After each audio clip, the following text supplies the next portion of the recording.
Salmo 113. Diz assim: Aleluia, louvai, servos do Senhor, louvai o nome do Senhor. Bendito seja o nome do Senhor, agora e para sempre.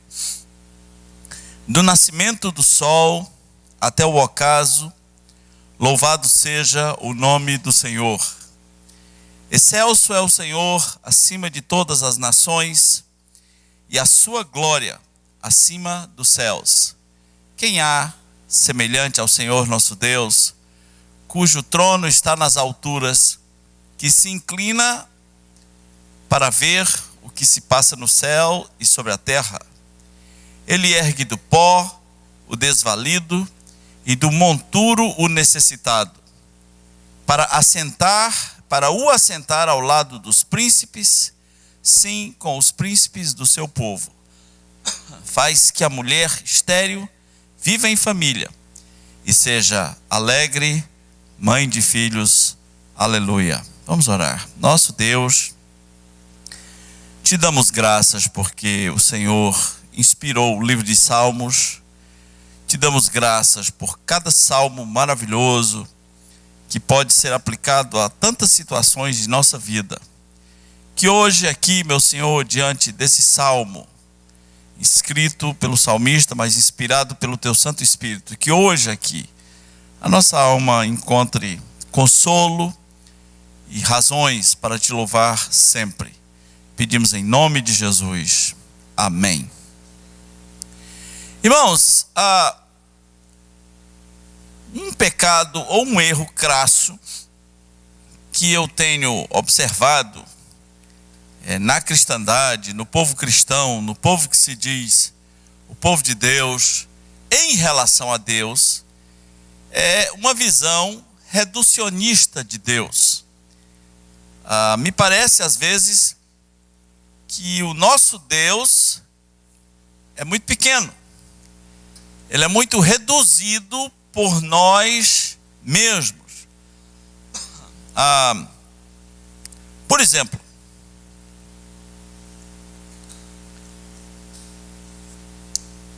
as ideias, as religiosidades de templo, as mentalidades de templo fazem com que Deus pareça muito pequeno. Eu fui criado em um sistema de religiosidade de templo.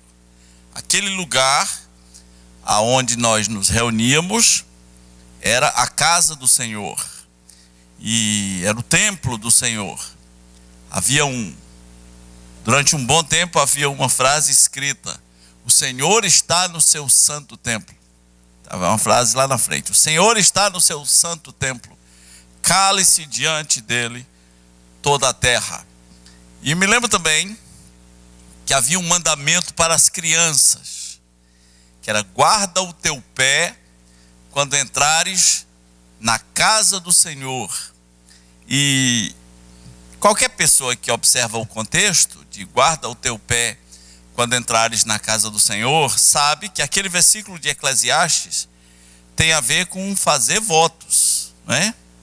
Porque em seguida diz: quando fizeres um voto, melhor que não faças do que faças e não cumpra, porque Deus não se agrada de tolos.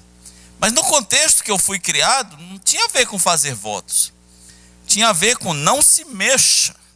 Simplesmente, crianças tinham que ser pequenos robocops, porque estávamos na casa do Senhor. Não se mexa, não ria, não respire, guarde o seu pé quando entrar na casa do Senhor.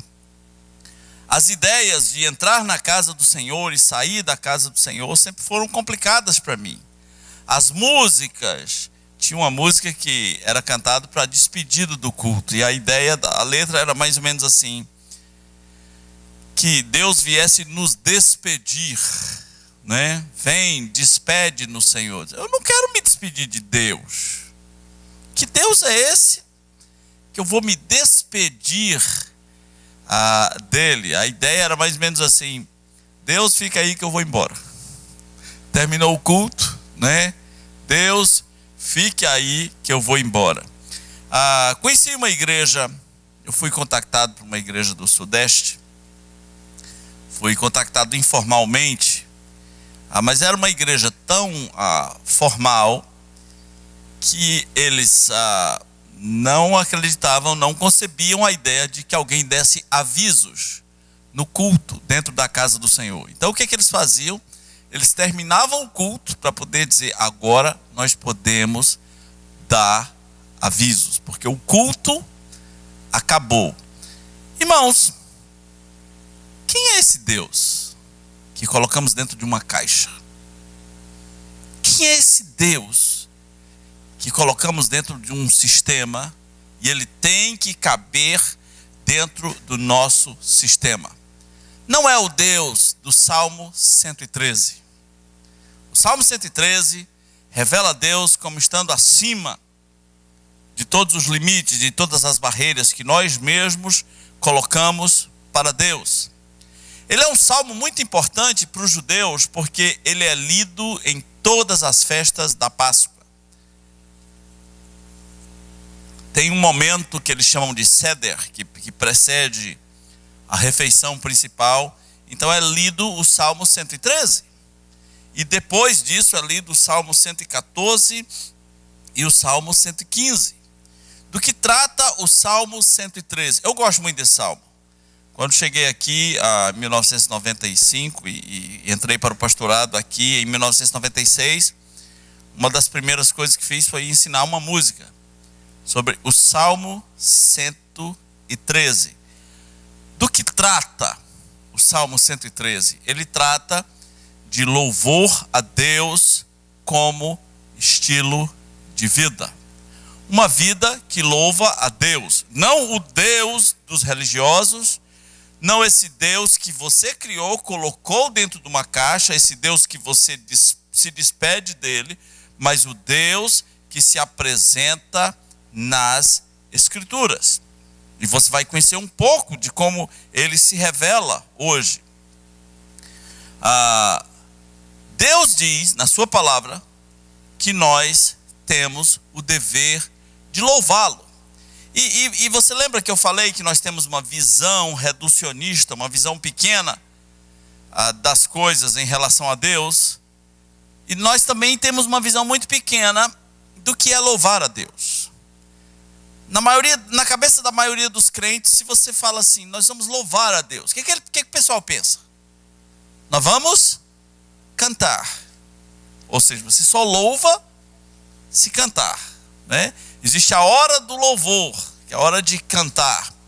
No entanto, na Bíblia, louvar a Deus não está necessariamente ligado a cantar. Cantar faz parte do processo, mas louvar a Deus está relacionado com fazer declarações sobre a grandeza de Deus. Quando a Bíblia convida você para louvar ao Senhor, ela não está mandando você comprar um CD. Quando a Bíblia convida você para louvar a Deus, ela não está mandando para você pegar o seu MP3. Quando a Bíblia convida você para louvar a Deus, é um convite para fazer declarações a respeito da grandeza de Deus.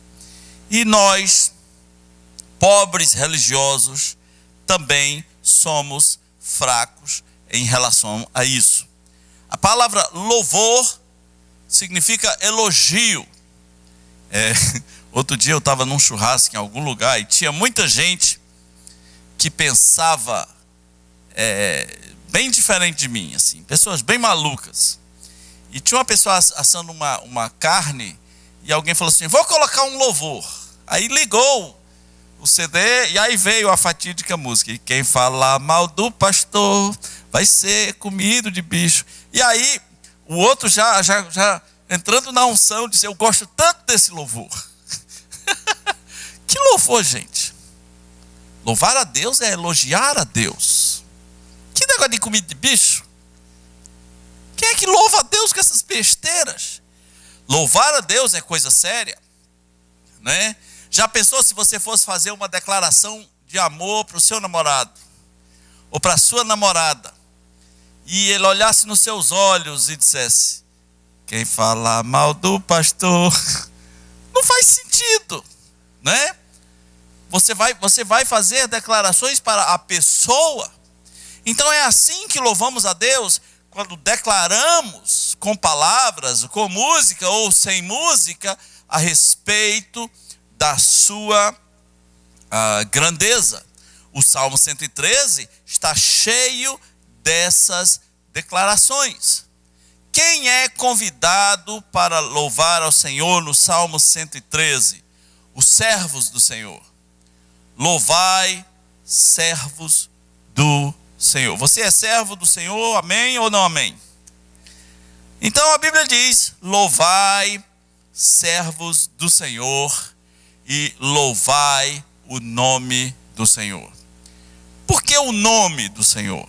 Porque o nome tem a ver com o que Deus é, não é? Com a maneira como Ele se revela, com o caráter de Deus. De Êxodo 32, quando Deus revelou a Moisés todo o significado do seu nome, e Deus diz: louve esse Deus pelo que Ele é, louve o nome do Senhor. Para você entender, talvez não seja muito da sua prática, sem música, separar um tempo para fazer declarações para Deus, e dizer: Deus, o Senhor é inteligente, o Senhor é poderoso, o Senhor é criativo, o Senhor é um Deus bondoso. Então, os salmos fazem isso o tempo todo. Alguns salmos especificamente são voltados para isso. Deixa eu lhe mostrar um muito especial, Salmo 8.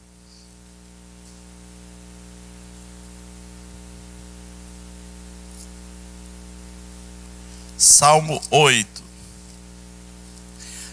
Eu falei pro cara lá da música do Quem Fala Mal do Pastor. Não deu para me contemplar. Infelizmente, irmão, que pena que não tem louvor nenhum a Deus aí. Não.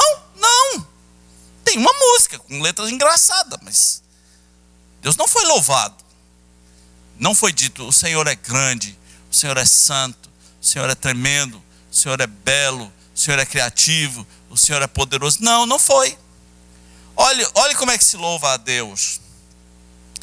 Ó Senhor, Senhor nosso, quão magnífico em toda a terra é o teu nome. Louvar a Deus é elogiar a Deus. É isso que faz o Salmo 8. Pois expuseste nos céus a tua majestade. O céu está cheio da tua majestade, cheio da tua glória. Da boca de pequeninos e crianças de peito, suscitaste força por causa dos teus adversários, para fazeres emudecer o inimigo e o vingador. Quando eu contemplo os teus céus, obra dos teus dedos, e a lua e as estrelas que estabeleceste, que é o homem, para que deles te lembres, e o filho do homem, que o visites. E aí vai falando de toda a grandeza da criação, entra nos animais, né, nas aves dos céus, os caminhos dos mares, e como termina no versículo 9 dizendo: ó Senhor, Senhor nosso, quão magnífico em toda a terra é o teu nome. Deus foi louvado no Salmo 8, sim ou não? Agora, Deus é louvado em coisas. Nós precisamos rever o que nós chamamos de louvor. Deus é louvado numa coisa do tipo sabor de mel, né? Sabor de mel é engraçado, é a teoria da vingança cristã, né? Quem te viu passar na prova, não te ajudou. Quando vê você na bênção, vai se arrepender, né? Que é isso, gente? Vai estar na plateia e você no palco. É engraçado, a sensação dessas pessoas sobre estar na presença de Deus é palco, né? Vai estar na plateia e você no palco. Mas o que é isso? Os salmos nos ensinam a louvar a Deus, a elogiar a Deus. Aprenda com os salmos, porque Se há algum mandamento na Bíblia, volte para o Salmo 113. Se há algum mandamento, existe meios de cumpri-lo. Se há algum mandamento na Bíblia, Deus quer que nós o cumpramos.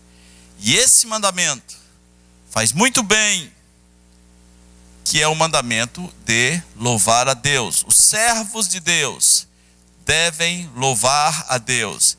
E isso não tem nada a ver com cânticos. Aliás, isso não tem só a ver com cânticos, não tem a ver apenas com instrumentos musicais, com o seu CD player.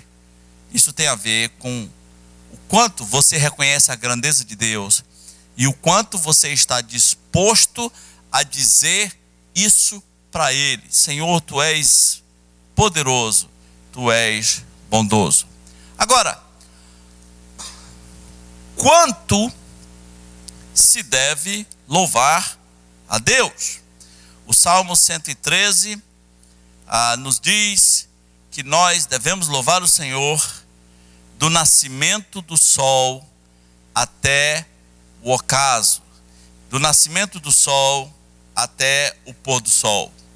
Alguns dizem que isso não tem necessariamente apenas a ver com o tempo, mas com lugares. O sol nasce no Oriente, se posta no Ocidente, e nós devemos louvar a Deus em todos os lugares.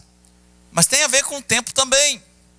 E isso faz lembrar uma regra que Deus deu na regra dos holocaustos, em Levítico capítulo 6, versículo 12, que diz que o holocausto tinha que ser queimado totalmente no fogo, e o fogo tinha que arder continuamente sobre o altar e não devia ser apagado. Louvar a Deus, inclusive quando acontecem coisas ruins, é um tipo de fogo que precisamos para a nossa alma. Tem fogo aí, irmão? Parece pergunta pentecostal, né? Tem fogo aí?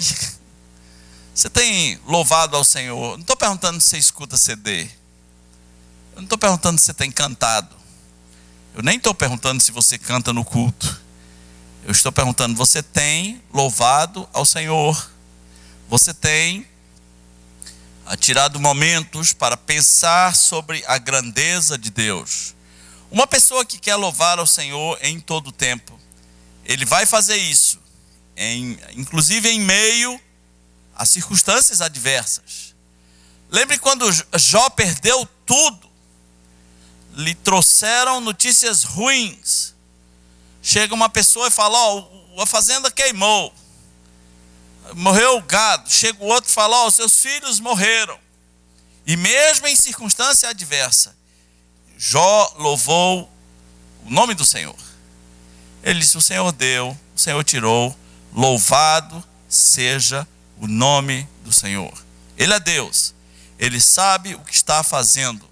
Louvado seja o nome do Senhor.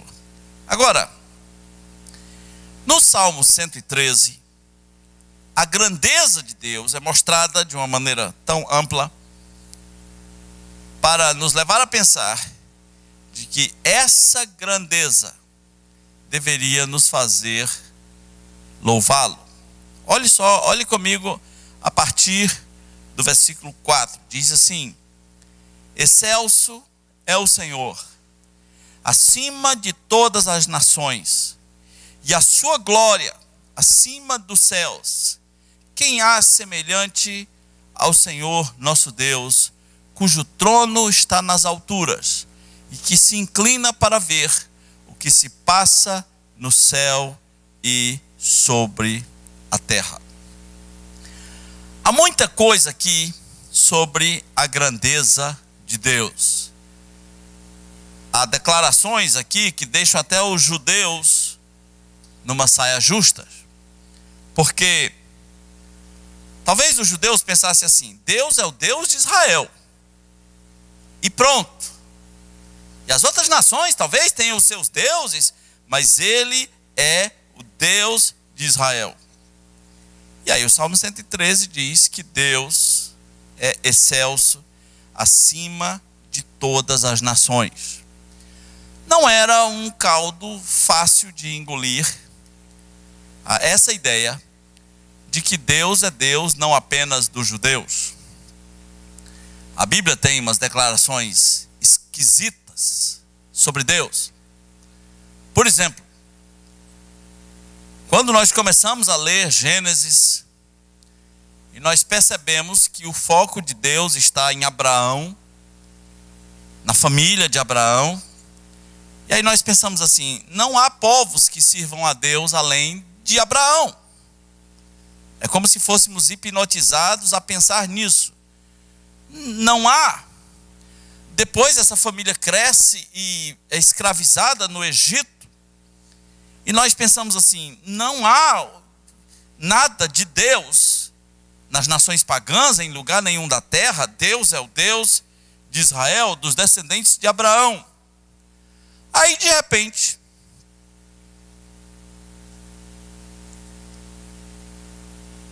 nós somos informados que Moisés mata um egípcio e foge. Ele foge para onde? Para onde ele foge? Você não vira a novela não da Record. Foge para onde, irmãos? Qual era o nome do lugar? Terra de Midian, né? E lá ele conheceu um homem. Qual era o nome do homem? Jetro, né? O que Jetro era? Sacerdote do Deus Altíssimo. Mas peraí, nós não pensamos que toda a adoração de Deus está com o povo de Israel? Como é que existe agora um cara lá não sei de onde,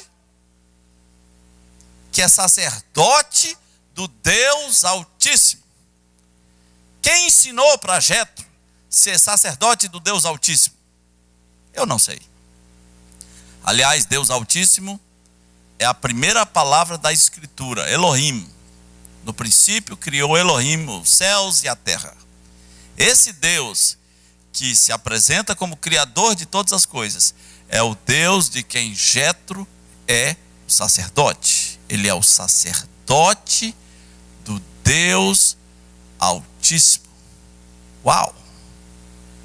Quando Abraão ele vai naquela empreitada para resgatar seu sobrinho Ló, né, lá nas bandas de Sodoma e Gomorra, aparece Melquisedeque, rei de Salém. Havia um lugar chamado Salém.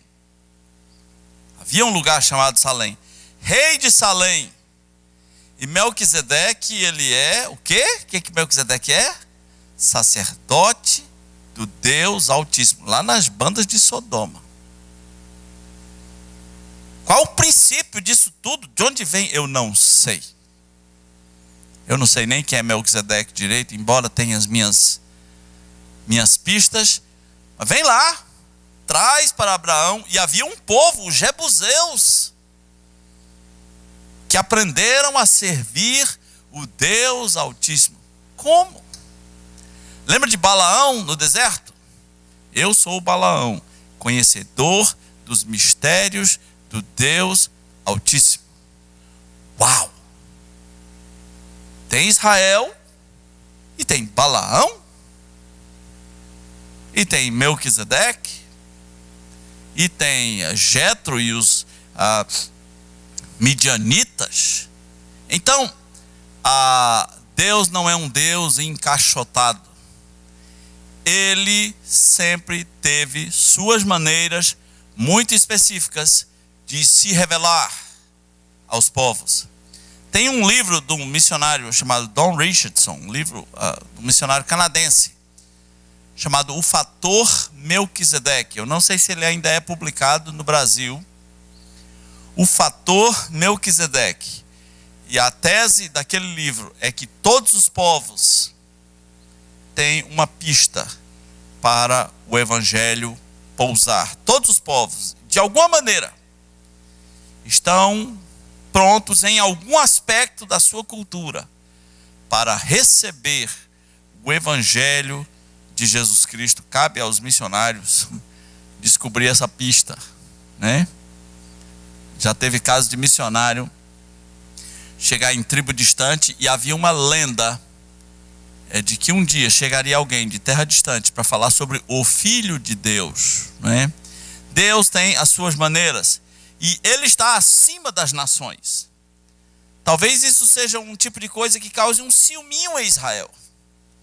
Deus está acima das nações. Ele é Deus de Israel, no sentido de que Ele tem um plano específico para aquela nação, mas Ele pode se manifestar em qualquer lugar. Agora, trazendo para a nossa era cristã, fica mais feio ainda quando nós achamos que Deus não está acima dos crentes.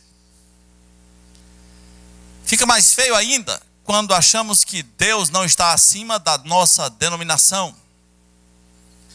Parece que a crença às vezes é assim: olha, quem serve a Deus na nossa denominação está na luz. Na outra denominação ele está na sombra, né? Mas essa é mais ou menos a ideia. Mas quem ensinou isso a você? Você sabe que eu venho de uma região muito católica. Tem ramo da minha família que você entra na casa assim, tem imagem de escultura do teto até o chão. Simples assim, normal. Do teto até o chão. Todos os santos, todos os São Francisco da Chagas, São Francisco de Assis, São Francisco do Canidé, né? Todas as Marias possíveis. Isso aí é de onde eu venho. E sempre convivi com uma pergunta muito curiosa sobre o catolicismo. E a pergunta era o seguinte: existem católicos salvos? Essa era a pergunta, né, que pessoas ousavam a fazer de vez em quando. Essa pergunta dói em você? Ela incomoda você? Essa pergunta dói, porque para alguns é como desmanchar o seu castelinho de areia denominacional, né? Existem católicos salvos? E em geral a resposta era não. E se alguém perguntasse por quê? Porque eles são idólatras. Eles são idólatras. Tá bom. A Bíblia diz que a avareza, ela é o quê? Idolatria. E tem crente idólatra? Tem? Para Deus, será que é muito diferente de se prostrar a um ídolo ou fazer do dinheiro o seu Deus, mesmo que não admita jamais? Irmãos, deixa eu lhe dizer uma coisa. Nós não podemos transformar a igreja na Maria dos crentes. Não podemos. A salvação sempre estará em Jesus Cristo e por graça. E isso transcende as barreiras e os limites que você criou para o derramamento da graça de Deus. A salvação sempre estará em Jesus Cristo e por graça.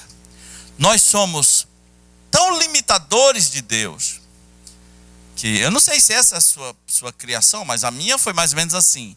Se uma pessoa se desvia e alguns perguntam, mas será que ele vai para o céu? Aí a pessoa diz, não, ele tem que vir aqui se arrepender. Olha o limite geográfico, né? Se ele não vier aqui, se ele não for lá na frente, porque nós determinamos as geográficas e institucionais aonde Deus age. Deus não está preso aos limites, aos caixotes que você criou para colocar Deus. Ele é o Deus acima de todas as nações. E como a palavra denominação também tem nação no meio, nós podemos dizer, ele é o Deus acima de todas as denominações. Quem há semelhante ao Senhor? Sua glória está acima nos céus. Essa pergunta, quem há semelhante ao Senhor, é uma pergunta retórica. Ela foi feita em Isaías capítulo 40, versículo 25. Quem há semelhante ao Senhor? A pergunta retórica é aquela, mais ou menos, que você já sabe a resposta, né? Quem há semelhante ao Senhor? E a resposta é ninguém. E dessa sessão de Isaías 40, de onde vem essa pergunta, Isaías 40, 25, essa sessão dura 8 capítulos da Bíblia. 8. Fazendo perguntas do tipo: quem há semelhante ao Senhor? Quem deu o conselho para ele fazer o universo? O Deus que cria a luz e que cria todas as coisas. Quem há semelhante ao Senhor nosso Deus? E esse Deus que é tão grande, sua glória está acima de todas as coisas. Para você ter uma ideia do que é a glória de Deus, você não é capaz de descrever o universo. Você não é. Quem é capaz de descrever o universo? Ninguém. Quando eu fui tendo os primeiros contatos com a astronomia, eu falei: eu nunca vou estudar essa coisa. Eu nunca vou. Eu vou surtar. É muita coisa, não é? Né? Falar nisso, já é 23? Não? Depois de amanhã o mundo acaba, segundo os malucos, né? Amanhã é o Rosh Hashanah, né? Que é o Ano Novo Judaico, festa das trombetas. E depois da manhã, Maria, né? O mundo acaba. Meu Deus do céu. Baseado em astrologia babilônica, esse pessoal saiu dizendo essas coisas. Então, você não é capaz de descrever o universo. Quando eu era criança, eu aprendi assim: o Sol é uma estrela de quinta grandeza. E existem 9 planetas. Aí, peraí, é de quinta? Esse nosso solzinho é de quinta. De quinta. Aí, tem uns maiores do que ele. Depois me disseram que tem milhões deles por aí. Você não é capaz, é demais para sua cabeça. É demais. Que existem trilhões de estrelas, bilhões de galáxias. A ciência nunca vai dar conta da nossa galáxia. Aliás, vocês que foram à escola, como é o nome da nossa galáxia mesmo? Nós somos a Via Láctea, a Via do Leite. Por que botaram Via do Leite, né? Via Láctea, né? Farinha láctea. Esse povo gosta de leite, né? Nós nunca vamos dar conta da nossa galáxia. Então existem as galáxias, existem as estrelas, as constelações, as galáxias, as outras galáxias, mais as outras galáxias, mais os outros bilhões de galáxias. Existem os meteoros, existem os cometas, existem os buracos negros. E depois do buraco negro eu não sei bem o que tem para lá para dentro, né? Quem pode descrever o universo? Agora, quando nós falamos do Deus da Escritura, o Deus que fez o universo, ele é maior do que o universo. Irmãos, assim, é muita glória, não é não? É muita glória. Porque quem pode descrever o universo? E o pior, o bicho está crescendo, ele está se expandindo. E o Deus que fez o universo é maior do que o universo. Deus criou o universo para a sua própria glória. Na nossa cabeça, para limitar Deus, onde Deus mora? Né? Já parou para pensar nisso? Onde Deus mora? Aí você deve estar pensando: bom, eu estou aqui na terra, Deus deve estar além do céu azul. Deus deve estar para cima. Acho que Deus mora, né? Você acha que Deus mora num lugar físico? Tiago nos diz que ele habita em luz inacessível. Eu não sei onde é, não faço ideia. É longe. Não sei onde é, não faço ideia. Quando a Bíblia fala assim para cima, é para dar um referencial para a gente. Aí a gente pensa que é tipo assim, acima das nuvens. Aqui é bem ali, não é? Não faço ideia de onde seja. Mas a Bíblia diz que ele, mesmo ele sendo assim, tão grande, tão glorioso, tão autossuficiente, vivendo numa outra dimensão, numa luz inacessível. Uma luz que ninguém pode ter acesso. Isso deve ser pior que a luz do sol. É lá que ele mora. Ele habita em luz inacessível. As linguagens que a Bíblia nos dá é para a gente ter uma noção, mas não é ali aqui perto dessa nuvem. Ele habita num lugar de luz inacessível, cheio de glória, rodeado de seus anjos que o adorem. Meus irmãos, ele é muito grande. Porém, mesmo sendo assim, ele se inclina para ver o que passa na terra. Ele se aproxima para ver o que passa no céu, porque ele não mora nesse céu estelar que conhecemos. Ele se inclina para ver o que se passa no céu e o que se passa sobre a terra. Quantos céus existem? Paulo disse que foi no terceiro céu. Moisés disse: os céus e os céus dos céus não podem te conter. É muita glória. No entanto, ele se inclina para ver o que passa por aqui. Irmãos,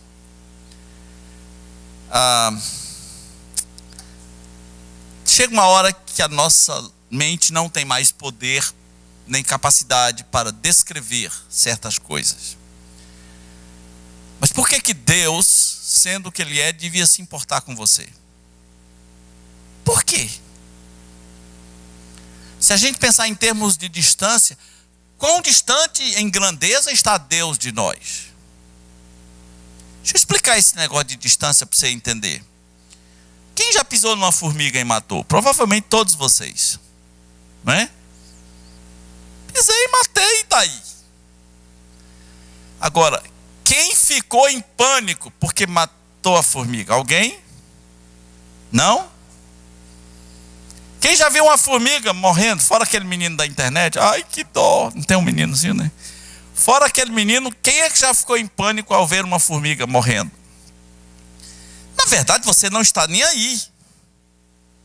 E por que você não está nem aí? Né? Você é capaz de matar a formiga, né? Barata, então, nem pensar, né? Você pisa mesmo. Existe uma distância muito grande entre você e a formiga. Você não se preocupa com ela, porque a distância é grande demais. Agora, quando você vê um cavalo morrendo, já é diferente, não é? Você não tem frieza. Por alguma razão, você se preocupa. Talvez quando você vê uma ovelha morrendo, quando você vê um cachorro morrendo. A formiga não. Tanto faz, isso não mexe com você. Eu estou falando essas coisas para que você tenha noção de distância entre você e a formiga. Agora, a distância entre você e a formiga, compare ela com a distância entre você e Deus. A Bíblia diz que você é pó. É muito distante. Por que Deus deveria se preocupar com você? Você seria só mais um a morrer. Você seria só mais um a passar por esta vida. O fato dele se preocupar deveria me levar a louvá-lo. E é por isso que o Salmo 113 diz: louvai, servos do Senhor. Ele é muito grande. No entanto, se inclina até você, se inclina até nós nesse planeta.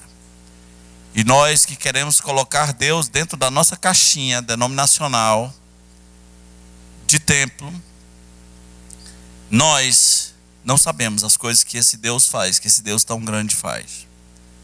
Em Malaquias 1:10, o povo estava muito corrupto na sua forma de adoração, e Deus diz: por que vocês não fecham o templo? Deviam fechar. Fecha. Porque do Oriente ao Ocidente, eu tenho pessoas que me adoram. Malaquias 1:10. Fecha isso aí. Quem dera houvesse alguém entre vocês que parasse de oferecer esses holocaustos, que parasse de trazer ofertas ao templo. Fecha isto aí. Deus é bem maior do que nós pensamos. O Salmo termina, meus irmãos, com duas ilustrações da grandeza de Deus. De como Deus intervém, né, na vida de pessoas. Esse Deus tão grande, mais distante do que a distância entre você e o cupim, o mucuim, meruim, né? O ninho é 25 vezes menor do que o meruim. A distância entre você e Deus é muito maior e, no entanto, Ele se importa com você. E há duas ilustrações dessa interferência de Deus. Uma delas, ele fala assim: Ele ergue do pó o desvalido. Ele ergue do monturo o necessitado. É o pobre mesmo, né? O pobre. Pois ser pobre hoje é diferente. Eu fico olhando para os pobres de hoje, né? Os pobres hoje comem 3 vezes por dia, né? Os pobres têm banheiro com sistema sanitário. Os pobres têm locomoção. Os pobres têm, claro que não todos, mas os pobres têm WhatsApp. Ser pobre hoje é estranho, né? Muitas pessoas saíram da pobreza nos últimos séculos. E não foi graças ao comunismo, foi graças à livre iniciativa de pessoas. Muitas pessoas saíram da pobreza, a pobreza diminuiu, por incrível que pareça, em muitos lugares. Mas ser pobre no tempo do salmista era esquisito. Qual era a esperança do pobre naqueles dias? Não tinha um Bolsa Família, não tinha uma previdência, não podia jogar na Mega Sena, não. Era pobre. Ele perdeu tudo, vivia nos monturos. Se adoecesse então, se fosse leproso. E Deus diz que pode tirar do monturo este pobre. Não é os pobres seus amigos, ou meus amigos, pobres como nós. Quando o Velho Testamento fala de pobre, é pobre. Muito pobre. Que só tem a roupa do corpo que já está virando farrapos. Um outro exemplo que Deus dá é a mulher estéril. Ser uma mulher estéril naqueles dias era horrível, porque na linguagem bíblica, a previdência familiar é a família. A lógica é mais ou menos assim: os mais velhos são cuidados pelos mais novos. Então os casais tinham filhos, a mulher tinha filho, ficava alegre, mais filho, mais filho, e esses filhos iam cuidar desses velhos. Mas se ela é estéril, quem vai cuidar dela? Então ser estéril era muito ruim. Hoje você sabe que quando um casal não tem filho, nem sempre é culpa da mulher. Culpa não, nem sempre é culpa. Nem sempre é um problema dela. Mas naqueles dias, não tinha como saber se era o homem que era estéril. Então todos os olhares se voltavam para ela. Havia mágoas em relação a essa mulher. Puxa, essa mulher nem para me dar um filho, né? Quem vai cuidar de mim? Essa mulher não consegue fazer, não consegue gerar filhos. Ela olhava para o seu futuro. E o que ela via, e se ficasse viúva então? Ela se via no futuro, sozinha e abandonada. Agora presta atenção. Deus diz: eu sou aquele que faz a mulher estéril viver em família e seja alegre mãe de filhos. Eu sou aquele que pega o pobre, mas pobre mesmo, pobre do Velho Testamento. Não é esses pobres que ficam invadindo terra para vender, não. Não é desse aí não que está falando, né? Pobre que vai para o assentamento do MST de caminhonete. Não é desse. Eu sou aquele que levanta do monturo o pobre, que levanta o necessitado de lá. Eu sou aquele que pega a mulher estéril, ela não tem esperança alguma. Eu sou aquele que faz ela viver em família. Meus irmãos, talvez você não seja mulher estéril, nem seja pobre. Mas Deus é aquele que intervém na tua vida. E Ele te dá muitas razões para louvá-lo. Louvar a Deus não é se reunir e dizer, vamos louvar agora. Louvar a Deus é fazer declarações sinceras a respeito de o quanto você reconhece que Ele é grande. Isso pode ser em qualquer lugar. Pode ser na sua casa, pode ser no seu trabalho, pode ser andando, pode ser isolado. Se você já fez isso, volte a fazer. Isso é louvar a Deus. Volte a fazer. Declarar as grandezas de Deus para o próprio Deus. Se você nunca fez, comece a fazer. Do nascimento do sol até o ocaso, os servos do Senhor são convidados para louvar o Senhor. Amém? Vamos orar. Nosso Deus, às vezes, meu Pai, penso que não sabemos te louvar. Às vezes penso que não sabemos pensar seriamente sobre o quanto o Senhor é grande. Que distância existe entre os seres humanos, o planeta Terra e o Senhor. E mesmo assim o Senhor intervém nesse planeta, o abençoando com vida. O Senhor criou esse planeta para que a vida fluísse. E a humanidade não tem reconhecido que o Senhor é o doador da vida. Mas o Senhor também nos alcançou com misericórdia, mandou Jesus, nos mostrou a salvação. E nós não temos reconhecido, às vezes, o quão importante é o Senhor ter vindo até nós e, com graça, nos aproximado do Senhor. Ajuda-nos a pensar o quanto o Senhor é grande, excelso, acima das nações, acima das denominações, acima das caixas que criamos para que o Senhor ficasse dentro.